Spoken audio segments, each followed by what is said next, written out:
What is love? എന്താണ് പ്രണയം? ഞാൻ പറയും, ഒരാൾ കാരണം നമ്മളായിട്ട് ജീവിക്കുന്നുണ്ടെങ്കിൽ, തളർന്നു പോകുമ്പോൾ തുണയായി നിന്നിട്ടുണ്ടെങ്കിൽ, ഒറ്റപ്പെടുമ്പോൾ കൂടെയുണ്ടെങ്കിൽ, കുറ്റപ്പെടുത്തലുകളും ഒറ്റപ്പെടുത്തലുകളും വരുമ്പോൾ തണലായി നിന്നിട്ടുണ്ടെങ്കിൽ, ദാറ്റ് ഈസ് റിയൽ ലവ്.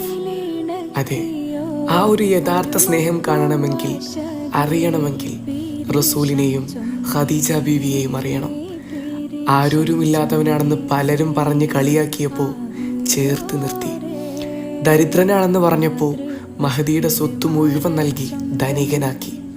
ഏകാന്തത ഇഷ്ടപ്പെട്ട പ്രിയതമന് വിശപ്പകറ്റാൻ ഭക്ഷണവുമായി കിലോമീറ്ററുകൾ നടന്ന് ഹിറാ ഗുഹയ്ക്ക് ചാരിയെത്തി.